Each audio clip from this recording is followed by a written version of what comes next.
आजकल आप चाहे टीवी पे क्रिकेट देख रहे हो, चाहे इंटरनेट पे कोई वीडियो देख रहे हो, आपको एड्स मिल जाती है जिसमें आपको सेलिब्रिटीज आके, आपको फिल्म स्टार्स आके, क्रिकेटर्स आके बोलते हैं कि म्यूचुअल फंड सही है। आपको ये समझ तो आ रहा है कि म्यूचुअल फंड्स में पैसा डालने से पैसा बढ़ सकता है, बट कैसे डालते हैं हमें पता ही नहीं। आज ये वीडियो बेसिकली उन सब लोगों के लिए है जो बिल्कुल ही बिगनर है, जो इन्वेस्टमेंट को समझना चाहते हैं, सीखना चाहते हैं, म्यूचुअल फंड को डिटेल में समझना चाहते हैं। और मैं आपको एक चीज बता दूं अभी before I start this video कि ये इकलौती वीडियो आपको देखने की जरूरत पड़ेगी म्यूचुअल फंड्स को समझने के लिए कि म्यूचुअल फंड्स होते क्या हैं, और आपको आज ये अंडरस्टैंडिंग मिल जाएगी कि आपको अपने पैसे को कैसे ग्रो करना है। और अगर आपके कुछ फाइनेंशियल गोल्स हैं, अगर आपको गाड़ी प्लान करनी है, घर प्लान करना है, अपनी शादी प्लान करनी है, अपनी रिटायरमेंट प्लान करनी है, आप अपनी प्लानिंग खुद से कर पाएंगे। सो ये वीडियो बहुत इंपॉर्टेंट है अपनी फाइनेंशियल प्लानिंग के लिए, और इस सीरीज के अंदर भी हम एक फाइनेंशियल ट्रांसफॉर्मेशन सीरीज के अंदर है। सो आपको भी प्लानिंग आनी चाहिए, और म्यूचुअल फंड सही है, क्यों सही है ये आप समझने वाले हैं। अच्छा, ये म्यूचुअल फंड्स इतने पॉपुलराइज क्यों हो रहे हैं? क्योंकि म्यूचुअल फंड्स हमारे पैसे पे एक अच्छे रिटर्न देते हैं। हमने आरओआई को समझा था, रिटर्न ऑन इन्वेस्टमेंट। अगर हम कहीं पर भी इन्वेस्टमेंट करते हैं तो हमें आरओआई क्या आ रही है, हमारा पैसा बढ़ना चाहिए। हम एक एग्जांपल लेते हैं कि अगर हमारा पैसा 12% से साल का बढ़ता है, सालाना 12% की हमें आरओआई आती है, तो अगर कोई 1 लाख रुपए इन्वेस्ट कर देता है तो उसका पैसा 1 लाख की जगह हो जाएगा 1,12,000 रुपए। आप कहोगे ये बहुत अच्छी बात है। और हमने एक और चीज सुनी है कि कंपाउंडिंग नाम की चीज होती है, वो मैं आपको जस्ट अभी बताने वाला हूं, बट इसे समझिए कि कंपाउंडिंग में हमें समझ आता है कि अगर 12% का से हमारा पैसा बढ़ता है, 1 लाख रुपए पे 12% की ब्याज मिली, 1,12,000 हो गया, अगले साल इस 1,12,000 के ऊपर 12% आएगा। अब ये 12% क्यों, 18 क्यों नहीं, 24 क्यों नहीं, आपको आज इस वीडियो में सारी क्लैरिटी मिलने वाली है। अभी म्यूचुअल फंड्स इतने पॉपुलर क्यों होते जा रहे हैं? देखो, स्टॉक मार्केट में आप सबको पता है कि लोग स्टॉक्स में पैसा लगाते हैं, ठीक है। एक पर्टिकुलर स्टॉक के अंदर आप पैसा लगाते हो, वो कोई भी स्टॉक हो सकता है, आपका कोई भी फेवरेट स्टॉक हो सकता है। आपने एमआरएफ का शेयर खरीद लिया, आपने एशियन पेंट्स का शेयर खरीद लिया, या आपने रिलायंस का शेयर खरीद लिया, हो सकता है आपने कोई पेनी स्टॉक में पैसा लगा दिया हो। अब होता क्या, पेनी स्टॉक मतलब जिनका पैसा मतलब 1, 2, 5, 10 रुपए के जो शेयर्स होते हैं, जिनका वैल्यू बहुत कम होता है, प्राइस बहुत कम होता है, तो उन्हें हम पेनी स्टॉक बोलते हैं, पेनीज के भाव में मिल रहे हैं। तो पॉइंट ये होता है कि आपने पैसा तो किसी स्टॉक के अंदर लगा दिया, but stock market is volatile. हम सबको पता है कि भाई शेयर बढ़ भी सकता है, शेयर घट भी सकता है। अब बहुत सारे लोग ये जानते हैं कि भाई स्टॉक्स को समझना, स्टॉक्स की एनालिसिस करना एक लेवल ऊपर की चीज है। मतलब पहले तो आपको समझना पड़ेगा कि कौन से स्टॉक में पैसा लगाना है। ज्यादातर लोग क्या करते हैं, अपने किसी रिश्तेदार की बात सुन लेते हैं, किसी फ्रेंड की बात सुन लेते हैं, या वो कहते हैं ना टिप आई है, तो टिप के भरोसे स्टॉक्स में पैसा लगा देते हैं। और फिर आप इन ज्यादातर लोगों से सुनोगे और वो ये बोलेंगे कि भैया स्टॉक मार्केट में नुकसान हो जाता है, स्टॉक मार्केट में पैसा मत लगाइयो, यहाँ पर तो जुआ खेल रहे हैं लोग, ये तो जुआ है, अपने आप में सट्टा हो रहा है यहाँ पे, तो इस तरीके की बातें करेंगे। पॉइंट इज दिस, यहां पर स्टॉक्स को पिक करना कि किन स्टॉक्स में पैसा लगाना है, इसके अंदर आपको थोड़ी सी एक्सपर्टीज लेकर आनी होती है। आपको एटलीस्ट फंडामेंटल एनालिसिस आनी चाहिए। बट एक आम आदमी क्यों इतना दिमाग लगाए? Point number 1। पॉइंट नंबर 2, आपने अगर स्टॉक्स में पैसा लगा दिया तो आपको अपने स्टॉक्स को देखना पड़ता है कि भाई मैंने 1, 2, 3, 4, 5 स्टॉक्स में 1-1 लाख रुपए लगा दिया, आपका 5 लाख रुपए लगा हुआ है। हो सकता है आपके लिए 5 लाख रुपए एक बड़ा अमाउंट हो। अब अगर मार्केट में कुछ फ्लक्चुएशन हो रही है, भाई वो वॉर लाइक सिचुएशन हो रही है, कुछ भी मार्केट में ऐसा हो रहा है जिससे आपके स्टॉक्स में फर्क आ सकता है, तो आप उन्हें दिन रात देखोगे। आपको कब प्रॉफिट बुक करना है, या आपको ऐसा लगता है यार लॉस हो गया, मुझे एग्जिट करना चाहिए, तो लोगों को अपने स्टॉक्स को ट्रैक करना पड़ता है। तो पहले तो पिक करना एक चैलेंज है। दूसरा चैलेंज है कि यार उन स्टॉक्स को ट्रैक भी तो करना है, मतलब टाइम देना पड़ेगा। अब अगर आप टाइम नहीं देना चाहते मार्केट को, तो यहां से कंसेप्ट शुरू होता है म्यूचुअल फंड का कि भाई मेरा पैसा बढ़े भी और मैं टाइम नहीं देना चाहता। अगर आपके पास टाइम नहीं है तो म्यूचुअल फंड आपके लिए सही है। देखो, लोग पैसे को ग्रो करना चाहते हैं, इसीलिए वो अलग अलग जगह ढूंढते हैं। हम अपने सेविंग अकाउंट में पैसा रखते हैं तो कुछ इंटरेस्ट आता है ना आपको, क्वार्टरली या मंथली, आपका बैंक अकाउंट के ऊपर डिपेंड करेगा, कुछ ना कुछ इंटरेस्ट आता है। वो इंटरेस्ट लाना जरूरी है, क्योंकि हमें पता है इन्फ्लेशन हमारे पैसे को खा रहा है। तो नाउ म्यूचुअल फंड्स, आज हम म्यूचुअल फंड्स को डिटेल में समझेंगे। अब ये क्या चीज आ गई? अच्छा, म्यूचुअल फंड में सिर्फ स्टॉक मार्केट में पैसा नहीं लगता। कई लोगों को लगता है म्यूचुअल फंड मतलब स्टॉक मार्केट में पैसा लग रहा है, ऐसा नहीं है। आज आपको समझ आएगा कि कितने तरीके के म्यूचुअल फंड्स होते हैं और आपको क्या करना चाहिए। ठीक है, हम शुरू कर रहे हैं। सो म्यूचुअल फंड्स क्या होते हैं, सबसे पहले से समझते हैं। एक कंपनी होती है जिसे हम बोलते हैं AMC, this is asset management company. एक कंपनी हो सकती है, मान लीजिए HDFC का आपको दिखता है एक म्यूचुअल फंड है। आपको दिखता है SBI का म्यूचुअल फंड है। तो SBI म्यूचुअल फंड क्या हो गया, एक अलग से एसेट मैनेजमेंट कंपनी हो गई, एक ऐसी कंपनी जो एसेट को मैनेज करती है, पैसे को मैनेज करती है। अब इस कंपनी को आप लोग पैसा देते हो। अभी हम नेक्स्ट वीडियो में SIP की डिटेल में बात करने वाले हैं कि SIP से आप लोग एक्चुअल में कैसे हजारों लाखों करोड़ों रुपया कमा सकते हो, और लोग बना भी रहे हैं। उसे हम डिटेल में समझेंगे, उसकी पूरी साइंस को समझेंगे। आपको इतना मैं बता देता हूँ, सिस्टमैटिक इन्वेस्टमेंट प्लान को बोलते हैं SIP। हर महीने हम कुछ ना कुछ पैसा डालते हैं। कहाँ डालते हैं? हम म्यूचुअल फंड में डालते हैं। तो म्यूचुअल फंड में कहाँ जा रहा है वो पैसा? वो एक AMC को जाता है। अब ये AMC जो है, इस AMC को पैसा गया, ये पैसा क्या करती है? कोई भी म्यूचुअल फंड में जब आप पैसा लगाते हो, वो पहले से बताते हैं आपको कि हम कहाँ पैसा लगाएंगे। आपको कि हमें कैसे पता लगेगा? नाम में ही पता लग जाता है, एग्जाम्पल, बट फिर भी पढ़ना पड़ेगा। कई लोगों के नाम में कुछ होता है और फिर उनके दर्शन कुछ और होते हैं, ठीक है। सो आपको थोड़ा सा पढ़ना पड़ेगा, बट फिर भी मैं समझाता हूँ आपको। मान लीजिए कोई AMC कहती है कि भैया हम लार्ज कैप में पैसा लगाते हैं। अब आप कहोगे यार ये क्या चीज़ आ गई, हमें तो बिल्कुल नहीं पता है लार्ज कैप क्या होता है। देखो, आप पैसे को ग्रो करना सीखना चाहते हो, थोड़ा सा टाइम मुझे देना पड़ेगा। मुझे पता है कि कई सारे लोग बिल्कुल बिगिनर लेवल पर हैं, बट इसे समझो, लार्ज कैप वो कंपनीज होती है जिनकी मार्केट कैपिटलाइजेशन बड़ी होती है। जैसे निफ्टी 50 हमने बात करी थी ना, इंडेक्स निफ्टी 50 के अंदर जो 50 कंपनियां हैं, वो आप कह सकते हो सीधा सीधा लार्ज कैप कंपनीज हो गई। तो अगर एक AMC कहता है कि मैं लार्ज कैप कंपनीज में पैसा लगाता हूं या लगाती हूं, और एक AMC कहता है सीधा मैं निफ्टी 50 में पैसा लगाता हूं, तो अगर निफ्टी 50 में पैसा डायरेक्ट लग रहा है, तो वो क्या हो रहा है, इसमें फर्क क्या आ सकता है कि लार्ज कैप में हो सकता है यहां पर 50 कंपनी है, बट ये म्यूचुअल फंड की जो मैनेजमेंट है, या जो आपका फंड मैनेजर होता है, ये AMC एक फंड मैनेजर अपॉइंट करते हैं। ये कहे नहीं जी हम तो सिर्फ 20 कंपनियों में पैसा लगाएंगे, तो ये इनकी चॉइस होती है। यहां पर क्या हो गया, वो जैसे निफ्टी 50 के प्रपोर्शन में आप देखोगे हर कंपनी की वेटेज अलग होती है। अगर रिलायंस उसमें तो उसकी एक अलग वेटेज है, HDFC बैंक है तो उसमें एक अलग वेटेज है। तो आप वेटेज यहाँ पर स्क्रीन पर देख सकते हो, निफ्टी 50 के अंदर अलग कंपनीज की क्या क्या वेटेज है। तो वेटेज के अकॉर्डिंग ही पैसा लगेगा। बट लार्ज कैप के अंदर पैसा कैसे लगेगा? जो AMC का फंड मैनेजर है वो डिसाइड करेगा पैसा कहां लगाना, कौन सी कंपनियों में लगाना। तो यहां पर बेसिकली आपको पैसा बनाकर कौन देगा? आपको पैसा बनाकर दे रहा है फंड मैनेजर। तो आपको फंड मैनेजर के बारे में थोड़ा सा पता होना जरूरी है, इसके बारे में आप पढ़ सकते हो। आपको इतनी इन्फॉर्मेशन फिर से हमें दोबारा दिमाग लगाना है। आप कह रहे थे टाइम नहीं देना, ज्यादा चीजें समझनी नहीं, तो हमें सीधा सीधा म्यूचुअल फंड को ऑप्ट कर सकते हैं और इसमें पैसा लगा सकते हैं या पैसा को ग्रो कर सकते हैं। अब मैं आपको कॉन्सेप्ट जो समझा रहा हूं, आप कॉन्सेप्ट समझो। आपका पैसा है, आप ऐसी थोड़ी किसी को दे दोगे। यहां पर अगर आप एक AMC या फंड मैनेजर को पैसा दे रहे हो अपना, तो थोड़ा समझना जरूरी है ना। अपने किसी रिश्तेदार को भी पैसा देते हैं तो देखते हैं उसकी औकात है या नहीं है। आज वो हम पैसा दे रहे हैं, कल को लेके तो नहीं भाग जाएगा। आप यहां पर अगर कहीं पर भी पैसा लगाओगे तो थोड़ी सी एनालिसिस जरूर करनी है। आपने SIP शुरू कर दी, हर महीने महीने पैसे देते जा रहे हो, अरे कहां दे रहे हो पैसे, समझ लेते हैं ना थोड़ा सा।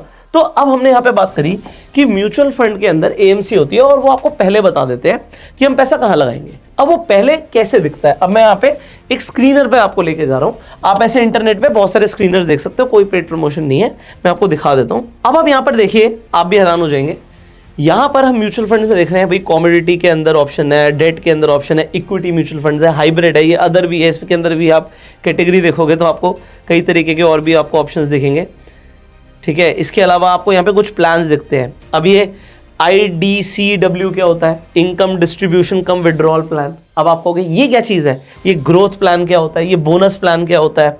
फिर ये AUM और CAGR के अकॉर्डिंग और एक्सपेंस रेशियो के अकॉर्डिंग। स्क्रीनर का मतलब क्या होता है? आप ये सारे फिल्टर्स लगा के चेक कर सकते हो पैसा कहाँ लगाना है। तो अब एक एक करके शुरू करते हैं, कहीं आपको बिल्कुल भी घबराने की जरूरत नहीं है, हम बिल्कुल स्टार्टिंग से समझेंगे। सो कॉमोडिटीज के अंदर आपको समझ आ रहा है, जैसे गोल्ड सिल्वर, ये कॉमोडिटी के अंदर आ गया। तो अगर आप गोल्ड में पैसा लगाना चाहते हो तो आप क्या ऑप्ट करोगे? आप ऑप्ट कर सकते हो कॉमोडिटी म्यूचुअल फंड को। तो हर महीने कुछ पैसा अगर आपने गोल्ड चूज किया तो गोल्ड के अंदर लगता चला जाएगा। अब डेट क्या होता है? डेट का सीधा सीधा मतलब होता है उधार, लोन। तो यहां पर क्या होता है? रिस्क थोड़ा सा कम होता है, बट रिटर्न्स भी जो होती हैं वो थोड़ी सी कम होती है, ठीक है। तो यहां पर अब आपको दिखेगा, अगर आप डेट के अंदर जाओगे तो डेट के अंदर भी आप देखोगे अलग अलग कैटेगरीज है। तो जैसे यहां पर आपको दिख रहा है भाई, ओवरनाइट फंड क्या होता है, यहाँ पे लिक्विड फंड क्या होता है। हम कहते हैं, ऐसा आपने हो सकता सुना हो, नहीं भी सुना तो सुन लो आज, कि अगर हमें बहुत कम टेन्योर के लिए पैसा रखना है तो आप लिक्विड फंड में पैसा पार्क कर सकते हो। तो लिक्विड फंड में आपको रिटर्न्स मिल जाएंगे। अब ये क्या चीज है? ये अल्ट्रा शॉर्ट ड्यूरेशन फंड क्या होता है? मैं आपको इसे भी समझाने वाला हूं, बट आप इसे सुन लो, देख लो कि इतने तरीके के म्यूचुअल फंड होते हैं। अब इतने तरीके के म्यूचुअल फंड होते हैं, बट घबराने की जरूरत नहीं है। आपको इस वीडियो में सीधा सीधा क्रक्स मिलने वाला है। जैसे यहाँ पे लिखा है गिल्ट होता है, शॉर्ट टर्म और मिड टर्म, ये फंड यहाँ पर लिखा हुआ है, तो मिड टर्म और शॉर्ट टर्म ड्यूरेशन के लिए आप इसमें पैसा भाग कर सकते हो। What are them? अब इक्विटी के अंदर से हम क्लिक करते हैं, सबसे ज़्यादा लोग इंटरेस्टेड होते हैं इक्विटी के अंदर। इक्विटी के अंदर अगर आप देखोगे तो अगेन आप देखोगे भाई थीमेटिक फंड है, फोकस फंड है, large cap and mid cap, अभी लार्ज कैप की बात करी थी, इंडेक्स फंड है, कॉन्ट्रा फंड है, फ्लेक्सी कैप है, थीमेटिक फंड है, स्मॉल कैप है। तो कहाँ कहाँ पैसा आप लगाओगे? भाई पैसा तो लिमिटेड है, भाई किसी को 500, 1000 या 5000 की एसआईपी शुरू करनी है, सब में थोड़ी लगा देंगे पैसा। सो हमें पैसे कहाँ लगाने हैं? अब इतने तरीके के म्यूचुअल फंड होते हैं, तो आपको सबसे पहले घबराने की बिल्कुल जरूरत नहीं है। ये सारे जितने भी कैटेगरी हैं सारी आपके लिए इंपॉर्टेंट नहीं है। आपके लिए इंपॉर्टेंट क्या है? आपके लिए इंपॉर्टेंट होता है आपका गोल क्या है और आपके पास टाइम क्या है। देखो, जब भी आप म्यूचुअल फंड में पैसा लगाना चाहो, मैं कहता हूं किसी को भी पैसा लगाना है, आप कहते हो मुझे म्यूचुअल फंड में पैसा लगाना है, मैं आपको सबसे पहला सवाल पूछूंगा क्यों? आप कहोगे ऑब्वियस है भाई, मुझे पैसा लगाना है क्योंकि मुझे अपने पैसे पे रिटर्न मिले, मेरा पैसा ग्रो हो। मेरा दूसरा सवाल, कितने टाइम में कितना ग्रो हो? दो चीजें आ गई। How much you want in terms of returns, कितने चाहिए, और फिर कितना टाइम है आपके पास। अब कोई आदमी मुझे बोले यार मैं तो अपने रिटायरमेंट के लिए प्लान कर रहा हूं, मेरे पास 10, 15, 20 साल है, तो फिर मैं कुछ और सजेशन दे सकता हूं। और कोई मुझे बोले जी मुझे तो 1 साल के लिए भी इन्वेस्ट करना है, मेरी तो अगले साल शादी है, बट फिर भी मेरे पास कुछ पैसा पड़ा हुआ है, सेफ रहना चाहिए, सेफ्टी चाहिए पैसे की, तो उसके लिए सजेशन कुछ और हो जाएगा, है ना। तो मैं यहाँ पे कोई सजेशन या एडवाइस नहीं दे रहा, मैं आपको ये बता रहा हूँ कि आपको क्या आइडियली करना चाहिए। पैसा आपका है, आप चूज कीजिए आपको अपने पैसे का क्या करना है। सो अब दो चीजें आ गई, रिटर्न और टाइम। ये बहुत इंपॉर्टेंट चीज है, क्योंकि टाइम और रिटर्न को अगर आपने समझ लिया तो आप अपनी लाइफ बना जाओगे। अभी मैं एक रिसेंट केस बताता हूँ, मेरी फैमिली का ही है। तो किसी के एक बेबी हुआ और हम उन्हें कॉन्ग्रेचुलेट करने गए, तो बाद में हंसी मजाक चल रही थी, तो मैंने बोला भाई हर महीने पैसे बच जाएंगे अब तो आपके, आप तो अपनी एसआईपी शुरू कर लेना। और जेन्युइनली मुझे लगा उन्हें पता होगा एसआईपी और म्यूचुअल फंड्स के बारे में, उन्हें कुछ नहीं पता था। They had no idea SIP क्या, कैसे, म्यूचुअल फंड्स क्या होते हैं। तो मुझे लगा भाई ऐसा नहीं है आपको लगता होगा सारे अमीर लोगों को आता ही कि म्यूचुअल फंड्स क्या होता है, नहीं पता होता लोगों को। तो पैसा है उनके पास, पैसा हर महीने, मान लो मैंने जिस बात पे बोला कि इसमें इस चीज से हर महीने पैसे बच जाएंगे, तो उन्हें पता ही नहीं था कि म्यूचुअल फंड्स क्या होते हैं। और मैंने ऐसे बोल दिया उसके बाद कि एग्जाम्पल के लिए अगर आप 9000 रुपए हर महीने भी इन्वेस्ट करो अपने बच्चे के लिए, तो 18 साल का बच्चा जब आपका होगा, तो मैं बच्चे के लिए कॉन्ग्रेचुलेट करने गया था, तो 1 करोड़ रुपए इसके नाम का अलग होगा। अरे 1 करोड़ रुपए हो जाएगा, बढ़िया है 9000 से। तो अब उन्हें आइडिया ही नहीं था। तो आप सोचो अगर एक आदमी जो इनफैक्ट मेरे रिलेशनशिप में आ रहा है, कितने सारे ऐसे लोग होंगे जिन्हें आइडिया नहीं होगा कि म्यूचुअल फंड्स क्या होते हैं।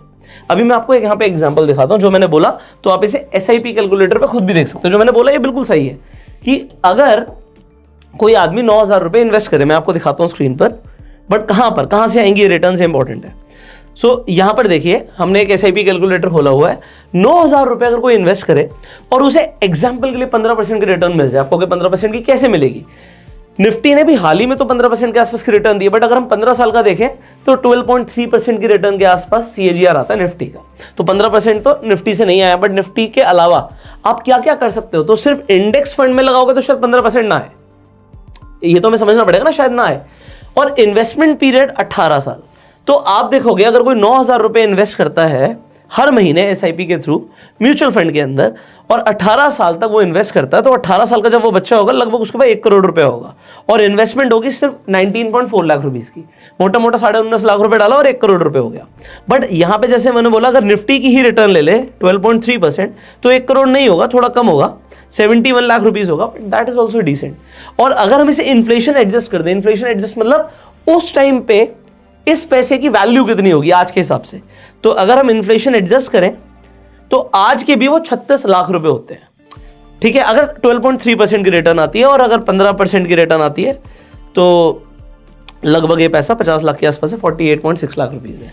तो इन्फ्लेशन एडजस्टेड आज का किसी के पास 36 या 50 लाख रुपए होगा तो भी एक अच्छी एजुकेशन है, अच्छी लाइफ है, अच्छा करियर उसका शुरू हो सकता है। अब ये एग्जाम्पल्स तो आपने समझ लिए, बट बात आती है आपकी, आपको क्या चाहिए और आपको रिटर्न कैसे मिलेगी। देखो मैं स्ट्रेट अवे कंक्लूजन पर आ सकता हूं कि मेरे हिसाब से, मेरी एनालिसिस के हिसाब से, कौन से म्यूचुअल फंड सबसे अच्छा परफॉर्म करते हैं ओवर द ईयर्स। आप लिखना चाहो लिख लो, बट मैं कोई एडवाइजरी नहीं दे रहा हूं, मैं आपको सिर्फ अपनी एनालिसिस बता रहा हूं। आप खुद चेक कीजिएगा मैं फिर भी बोल देता हूँ, मेरे हिसाब से अगर आप लॉन्ग टर्म के लिए सोच रहे हो, इनफैक्ट आप 5 साल से ऊपर के होराइजन में कुछ भी सोच रहे हो, 5 साल से ऊपर, 5 साल से कम मैं बिल्कुल ही चेंज कर दूंगा। मैं जो भी आपको सजेशन मैं यहाँ पर बोल रहा हूँ, और सजेशन सिर्फ मेरे पर्सनल एक्सपीरियंसेस के बेस पर है, आप अपना डिसीजन अपनी एनालिसिस के हिसाब से लीजिएगा, अपने रिस्क प्रोफाइल के हिसाब से लीजिएगा। सो मैं यहाँ पर आपको बोल रहा हूँ और आप चाहे लिख सकते हैं, मेरे हिसाब से मोमेंटम फंड्स बहुत अच्छे होते हैं। मैंने किसी फंड का नाम नहीं लिया, बट मैं आपको ये बता रहा हूँ कि जो मोमेंटम फंड्स होते हैं ये बहुत अच्छा ऑप्शन रहता है अगर आपको 5 साल से ऊपर की ड्यूरेशन में पैसा लगाना है। इनफैक्ट मैं हर महीने बहुत हैवी SIPs करता हूँ मोमेंटम फंड्स के अंदर। इसके अलावा मैं क्या क्या करता हूँ वो भी बताऊंगा। तो मेरी एक अच्छी खासी SIP की प्रोफाइल है, मैं हर महीने कई सारे फंड्स के अंदर SIPs करता हूँ, बट किन किन के अंदर करता हूँ, क्यों करता हूँ, ये आपको समझना पड़ेगा। और फिर मेरे गोल्स के अकॉर्डिंग वो SIP, आपके गोल के अकॉर्डिंग, आपके गोल्स के अकॉर्डिंग कुछ और हो सकता है। सो मोमेंटम फंड्स मैंने बोला, अब आपको कि यार ये क्या चीज होती है, ये मोमेंटम फंड क्या हो गया। यहाँ पे तो अभी स्क्रीनर पर हमने देखा, और स्क्रीनर पर कोई ऑप्शन भी ऐसा नहीं आया कि आप एकदम से कहो मोमेंटम फंड कहाँ पे है, आपको सर्च करना पड़ेगा, आपको दिख जाएगा। तो मोमेंटम फंड्स क्या होते हैं इसके ऊपर हम बात करेंगे। सो आपको बेसिक समझना है कि म्यूचुअल फंड कितने तरीके के होते हैं और कहाँ कहाँ पे पैसा लग सकता है। अब म्यूचुअल फंड्स, सबसे पहले आपने समझा कि भाई एक डेट म्यूचुअल फंड्स होते हैं। डेट आर कंपैरेटिवली सेफ, क्योंकि लोन पर पैसा जा रहा है, और जब लोन पर पैसा जा रहा है तो भाई इंटरेस्ट के साथ वापस आएगा। तो इसी तरीके से आपने जो AMC को पैसा दिया, AMC ने फाइनेंस में लगा दिया, उसे फाइनेंस कर दिया पैसे को, और वो क्या हो गया, जब वो वापस आएगा तो इंटरेस्ट के साथ आएगा। अब वो AMC किस कैटेगरी के अंदर फाइनेंस कर रही है वो थोड़ा सा देखना पड़ता है। तो ये डेट म्यूचुअल फंड्स की एक सिंपल कैटेगरी हो गई। अब गवर्नमेंट बॉन्ड्स में हो रहा है तो गवर्नमेंट बॉन्ड्स बहुत ज़्यादा सेफ होते हैं, बट उसमें रिटर्न्स थोड़े से कम हो सकते हैं, ठीक है। तो ये डेट की कैटेगरी हो गई। दूसरी कैटेगरी हो गई इक्विटी, जो आपको मेजरली समझनी थी। इक्विटी के अंदर, इक्विटी मतलब आप समझ लो stock market, but stock market तो बहुत बड़ी है। स्टॉक मार्केट में 3 प्लेयर्स मेजरली आपको समझने चाहिए। जैसे अभी हमने बोली थी कि लार्ज कैप कंपनीज जिनकी मार्केट कैपिटलाइजेशन बहुत बड़ी है आज। दूसरी कंपनीज हो गई मिड कैप कंपनीज जिनकी मार्केट कैपिटलाइजेशन मीडियम है, मिड कैप, और उसके बाद आ जाती है स्मॉल कैप कंपनीज। अब मैं आपको जेन्युइनली बता रहा हूं, over the years small cap की रिटर्न हमेशा हमेशा लार्ज कैप और मिड कैप से ऊपर होती है, इनफैक्ट निफ्टी से भी ऊपर होती है। अगर आपका गोल लॉन्ग टर्म है तो आपको स्मॉल कैप को अपने फोकस में, अपने रडार में रखना चाहिए, क्योंकि इन कंपनीज के अंदर पोटेंशियल होता है 2 गुना, 10 गुना, 20 गुना होने का। बट आपको अगर मैं बोलूं कि रिलायंस को 20 गुना होना पड़ेगा, आपको रिलायंस तो पहले ही बहुत बड़ी है ना, रिलायंस पहले ही बहुत बड़ी है, तो एक जो छोटी मछली है वो इतनी बड़ी बन सकती है। बट भाई जो ऑलरेडी ब्लू व्हेल है वो कितनी बड़ी बनेगी, है ना। तो ब्लू व्हेल बड़ी बन सकती है, हम बिल्कुल नहीं कह रहे नहीं बन सकती, बट इसकी संभावना ज्यादा होती है। इसीलिए स्मॉल कैप की रिटर्न्स हमेशा मिड कैप और लार्ज कैप से ज्यादा होती है। तो अगर आपका हॉराइजन 5 साल से ऊपर, इनफैक्ट 10 साल, 15 साल का है, 20 साल का है, तो स्मॉल कैप में आप अपना पैसा पार्क कर सकते हो। बट क्योंकि वो मछली बहुत छोटी है, उसके मरने के चांसेस भी ज्यादा हैं।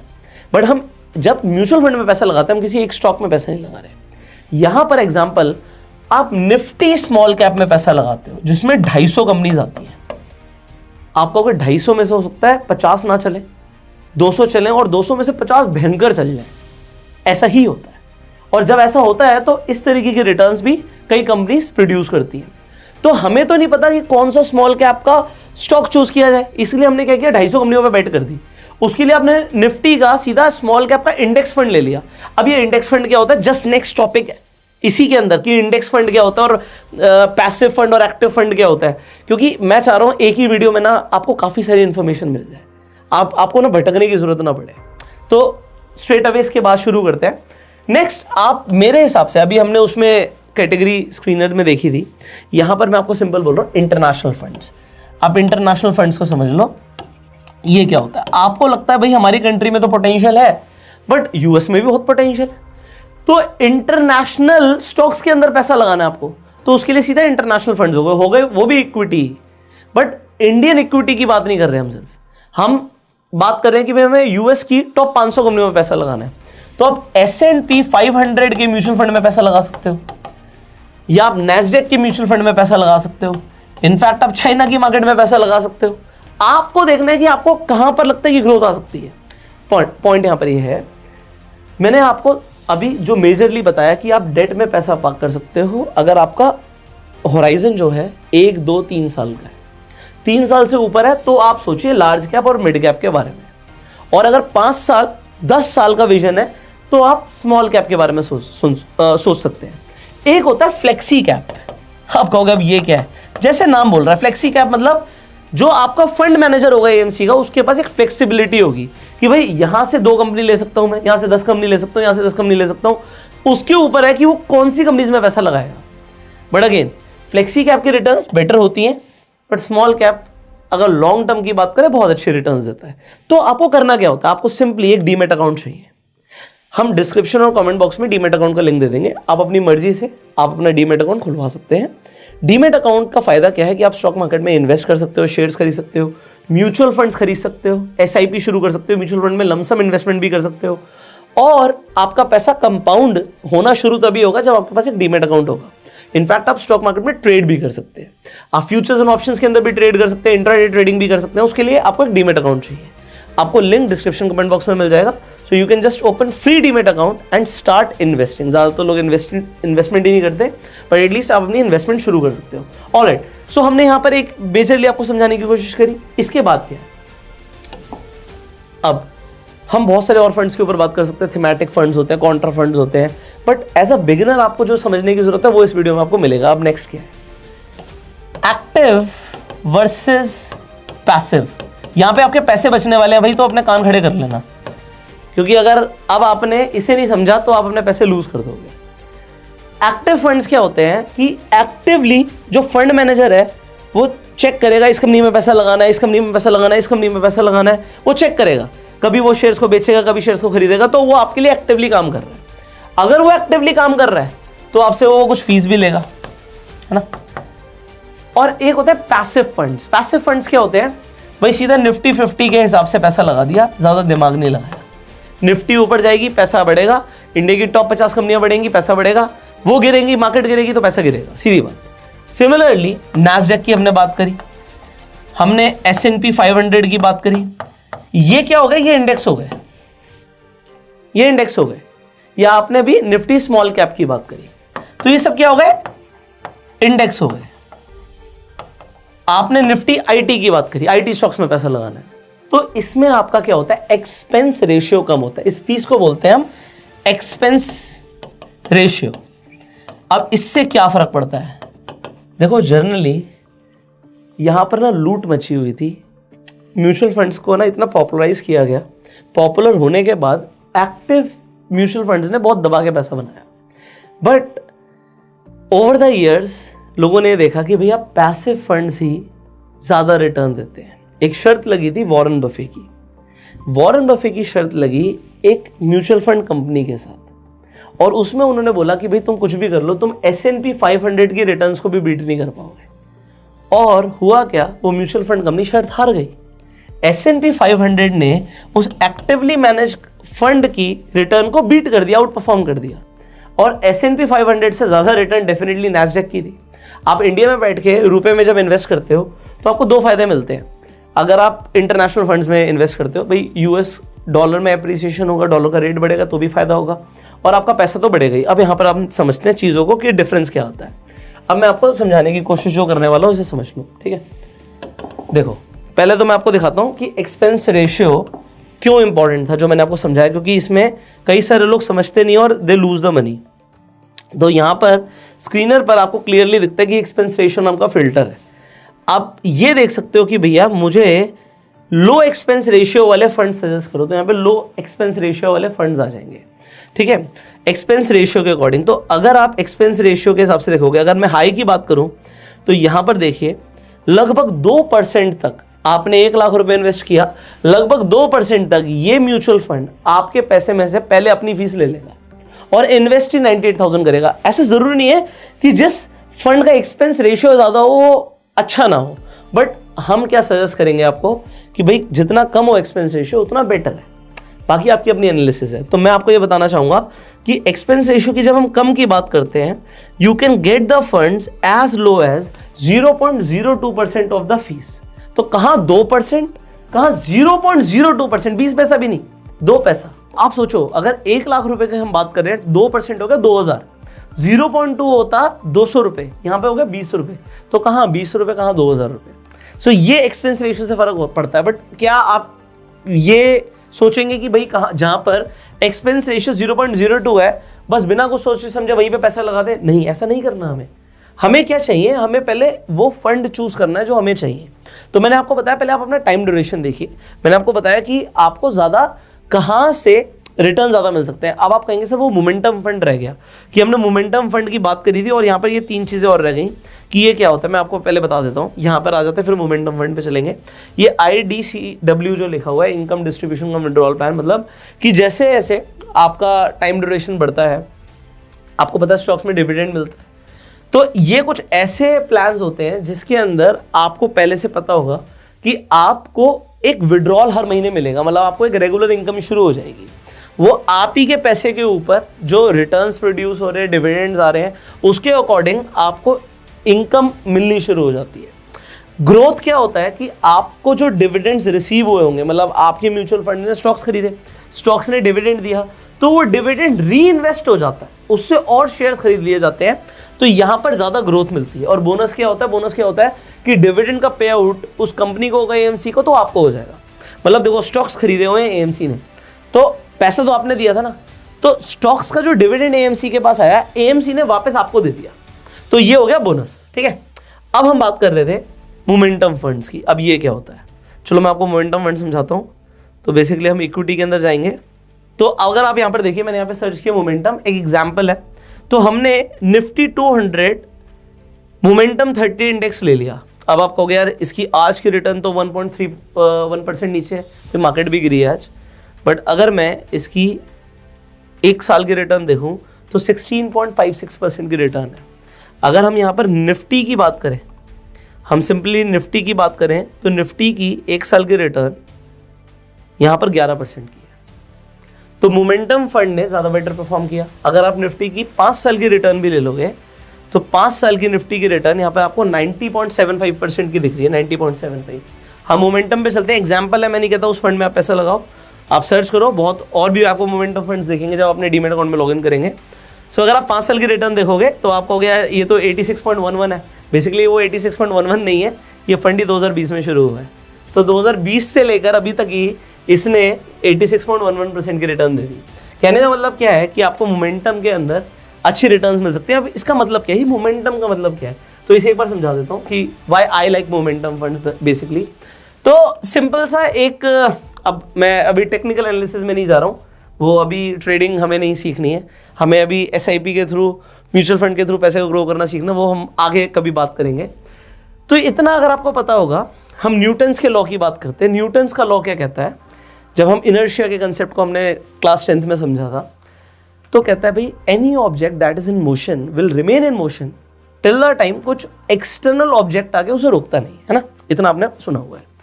तो होता क्या, कोई स्टॉक तब तक ग्रो करता रहेगा जब तक उसे आगे कोई रोकेगा नहीं। अब एक स्टॉक के अंदर मोमेंटम है, ऐसे मान लेते हैं 10 या 20 स्टॉक्स के अंदर मोमेंटम है जो ऊपर जा रहे हैं।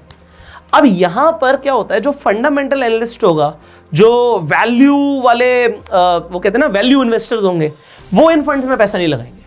वो कहेंगे जी, एग्जांपल के लिए एग्जांपल दे रहा हूं मैं कि गूगल का शेयर भाग रहा है, वो कहेंगे जी गूगल का PE रेशियो तो ये है, इसकी अर्निंग ये है, इसका कैश फ्लो ये है, इसकी कैश रिजर्व्स ये है, वो सारी ये वाली बातें करने लग जाएंगे। और वो कहेंगे यार ये बढ़ रहा है बट हमें नहीं चाहिए, हमें तो तब चाहिए जब ये गिरेगा।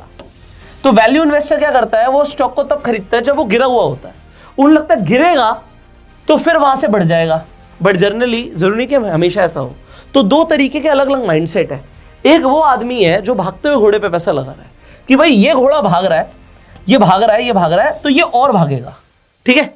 तो मोमेंटम वाले इन्वेस्टर कौन होते हैं, जो कहते हैं यार जो आज चल रहा है ना, जो आज ट्रेंड में चल रहा है स्टॉक, वो अपने ट्रेंड में कंटिन्यूसली रहेगा जब तक उसे आगे कोई रोकेगा नहीं। और वैल्यू इन्वेस्टर क्या कहेगा, गिरने दे गिरने दे गिरने दे गिरने दे, अच्छा अब इसका PE रेशियो कम हो गया, ठीक है, अब इसके अंदर सब कुछ अच्छा दिख रहा है, इसे हम यहाँ पे खरीद लेते हैं। वैल्यू इन्वेस्टर ये करता है। तो वैल्यू वाले भी म्यूचुअल फंड्स होते हैं, मैं आपको दिखाता हूं, हर चीज के लिए म्यूचुअल फंड है। आप कॉन्सेप्ट बोलो, है ना, तो मैं आपको, अगर आपको वैल्यू बेस्ड इन्वेस्टिंग करनी है तो मैं आपको उसके लिए भी म्यूचुअल फंड दिखाता हूं। आई होप यहाँ पे स्क्रीन पे आएगा। सो हम वैल्यू डाल देते हैं। तो देखिए, Quant value fund, Axis value fund, Groww value fund, तो वैल्यू फंड्स भी होते हैं। और इसी तरीके से जैसे मैंने आपको बोला मोमेंटम, तो यहां पर देखो सैमको एक्टिव मोमेंटम फंड, यहां पे कोटक का मिल गया आपको, बंधन का मिल गया। सो पॉइंट यहां पर क्या है, लॉजिक यहां पर क्या है कि ये आपको देखना आप किस तरीके के इन्वेस्टर हो। दोनों ही अच्छे होते हैं, दोनों के रिटर्न्स ठीक है, बट आप खुद से चेक करना और मुझे कमेंट करके बताना कि वैल्यू फंड्स की रिटर्न ज्यादा है या मोमेंटम फंड्स की रिटर्न, ये आपको कमेंट करके बताना है। आज एक बिगिनर के लिए वीडियो के लिए आई थिंक इतना काफी है, हमने बहुत कुछ कवर किया है, बट अभी एक वीडियो तो शायद सारे आपको कॉन्सेप्ट समझाने के लिए नहीं काफ़ी रहेगी, क्योंकि बिगनर्स के लिए काफ़ी है। अब एडवांस लेवल पे हम अगली वीडियो में बात करने वाले हैं। एंड डेफिनेटली आप हो सकता है SIP अपनी शुरू करना चाहते हो, आपके कई सारे सवाल हो कि भाई मेरे पास इकट्ठा पैसा पड़ा है, मुझे एक बार में डालना चाहिए या हर महीने डालना चाहिए, क्या करना चाहिए, आपके सवाल बहुत सारे हैं, तो आपको मल्टीपल वीडियोस भी देखनी पड़ेंगी। तो अगली वीडियो में मुझे आपका इंतजार रहेगा। हमने यहाँ पे डेट, इक्विटी, इंटरनेशनल फंड्स को समझा, हमने यहाँ पे मोमेंटम फंड को समझा। मैंने आपको ये बताया कि भाई अपने गोल के अकॉर्डिंग पैसा लगाइएगा, क्यों पैसा लगाना है, कितने टाइम ड्यूरेशन के लिए पैसा लगाना है, और SIP कैलकुलेटर हमने दिखाया, उसके साथ आप खुद खेल सकते हो। सो आई होप इस वीडियो से आपको बेसिक अंडरस्टैंडिंग मिल गई होगी, जैसा मैं प्लान कर रहा था कि आपको कहीं और जाने की जरूरत ना पड़े। सो म्यूचुअल फंड्स क्या होते हैं, आई होप ये समझ आ गया होगा। अब नेक्स्ट वीडियो में मुझे आपका इंतजार रहेगा। फ्री में डीमैट अकाउंट खुलवाना है, लिंक डिस्क्रिप्शन कमेंट बॉक्स में है। अगर आपके कुछ सवाल हैं तो कमेंट्स में जरूर पूछिएगा। इस वीडियो को अपना प्यार देने के लिए आप लाइक कर सकते हैं, शेयर आप कर दीजिएगा, क्योंकि बहुत सारे लोगों को अभी भी म्यूचुअल फंड्स क्या होते हैं नहीं पता होता। बस सही है, ये पता होता है ना, तो सही है, डेफिनेटली आपको समझ आ गया कि सही है, आपका पैसा ग्रो होना भी सही है। एंड मिलेंगे आपसे अगली वीडियो में। Till that time you go self made and जय हिंद।